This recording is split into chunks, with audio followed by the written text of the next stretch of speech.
Baiklah, pada kesempatan ini saya akan mewakili kelompok saya untuk menyampaikan apa pengertian literatur.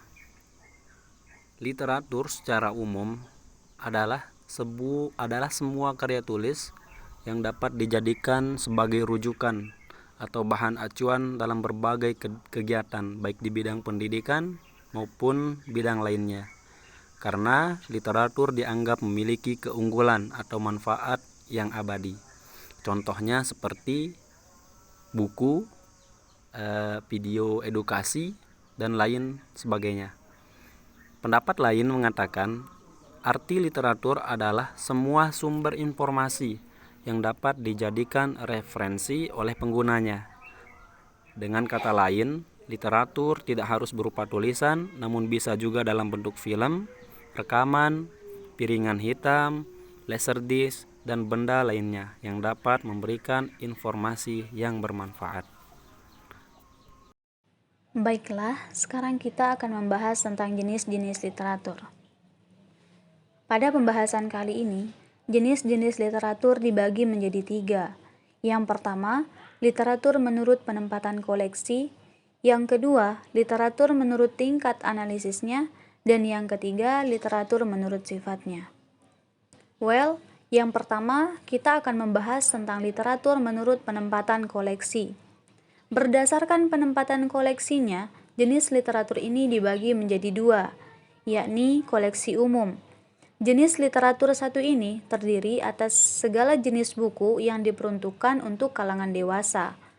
Penempatan dari literatur jenis ini pada umumnya ada di rak terbuka, sehingga bebas dipakai oleh siapapun sebagai sumber bacaan.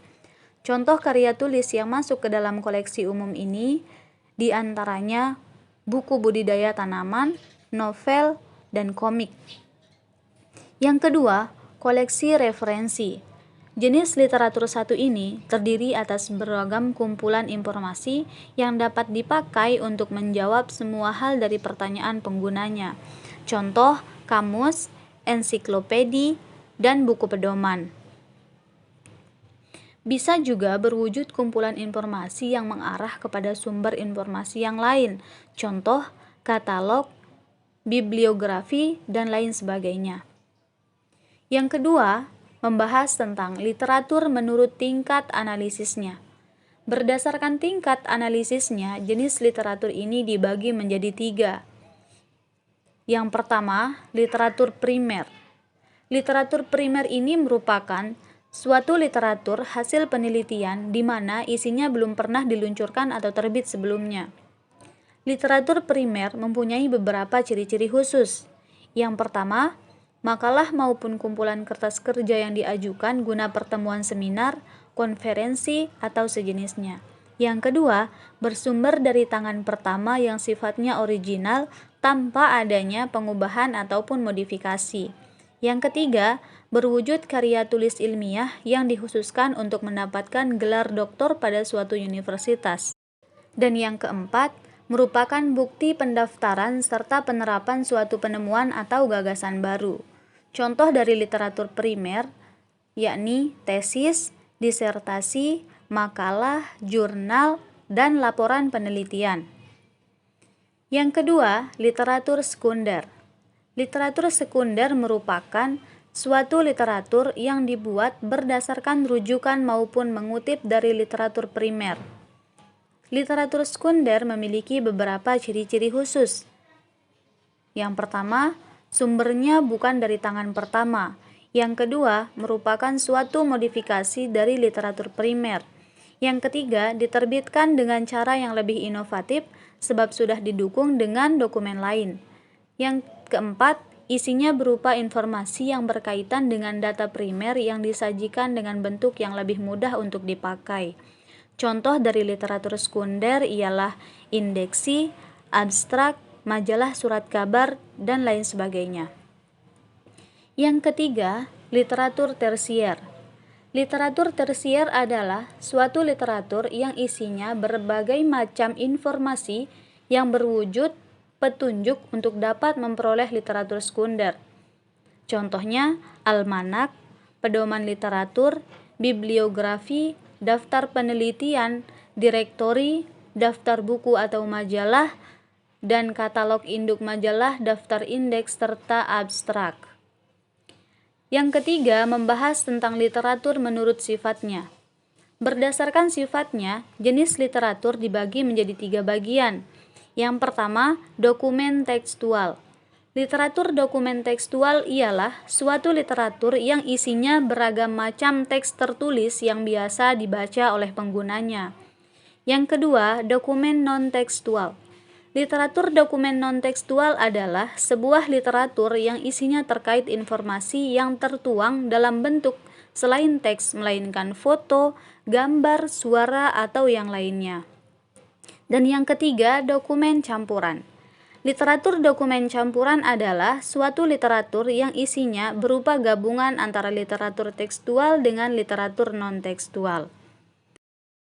Tujuan dan manfaat dari literatur tersebut. Pertama, saya akan menjelaskan tentang tujuan-tujuan dari literatur. Oke, tujuan yang pertama dari literatur ialah untuk bisa membantu pengguna dalam menemukan informasi yang sedang dibutuhkan. Artinya apabila pengguna ingin mencari informasi, maka kita bisa mendapatkan informasi tersebut dari literatur. Contohnya di internet, di video, dan di macam-macam. Yang kedua, untuk memperkuat informasi yang telah dihasilkan oleh hipotesis atau analisis. Artinya apabila ada suatu hipotesis yang belum sempurna dalam suatu informasi tersebut, maka kita bisa mendapatkan informasi atau melengkapi informasi yang ada dalam hipotesis atau analisis tersebut dalam literatur. Yang ketiga, untuk melengkapi suatu informasi tambahan, yakni berupa bukti atau semacamnya. Artinya apabila kita mendapatkan informasi tapi pada informasi tersebut belum terdapat bukti, maka kita bisa mendapatkan bukti tersebut atau kita bisa melengkapi bukti tersebut atau melengkapi informasi tersebut dalam literatur, dan kita bisa mendapatkannya pada banyak tempat, yakni pada internet atau semacamnya. Oke, setelah saya menjabarkan tujuan dari literatur tersebut, maka sekarang saya akan menjabarkan manfaat dari literatur tersebut. Yang pertama, memiliki manfaat untuk memberikan penjelasan atau informasi dasar langsung mengenai masalah yang hendak kalian ketahui. Hal tersebut bertujuan guna menghilangkan keraguan mengenai definisi masalah tertentu. Maksudnya di sini adalah apabila kalian mendengar suatu masalah dari seseorang namun kalian tidak bisa membuktikan apakah masalah itu benar atau tidak, maka kalian bisa menggunakan literatur. Kalian bisa men-searchingnya atau mencarinya di berbagai sumber. Artinya bisa kita gunakan internet, website atau semacamnya, di mana di situ terdeteksi bahwa sudah jelas atau sudah terbukti informasi tersebut benar. Yang kedua, meningkatkan kemampuan atau keterampilan dalam memakai sumber informasi dasar. Artinya kita bisa meningkatkan kemampuan untuk mencari informasi. Seperti sekarang ini banyak sekali sumber-sumber informasi yang kita bisa dapatkan, seperti di internet, di buku, majalah, dan macam-macam. Bahkan juga ada di foto, seperti di pamflet-pamflet tersebut terdapat beberapa informasi atau sumber-sumber yang bisa kita manfaatkan untuk meningkatkan kemampuan atau keterampilan kita dalam memakai sumber informasi. Yang kedua, mendukung aktivitas maupun kegiatan penelitian. Ini sangat penting sekali bagi kita, bahwasanya pada zaman sekarang ini banyak sekali informasi-informasi yang kita dapatkan. Dan pada saat sekarang ini kita bisa mendukung aktivitas maupun kegiatan penelitian kita dengan kita bisa mencari bukti-bukti yang sudah jelas. Kita bisa memakai terus, kita bisa mendapatkan hal tersebut berkat adanya literatur. Yang keempat, untuk mengetahui seluk-beluk dan kondisi sebuah negara maupun tempat yang lain yang ada di dunia, bahkan pada tempat yang belum pernah kita kunjungi. Maksudnya di sini adalah sekarang tanpa kita mengunjungi atau tanpa kita ada dalam negara tersebut, kita bisa untuk mencari atau mengetahui tradisi atau kegiatan dalam negara tersebut tanpa harus kita ada di sana.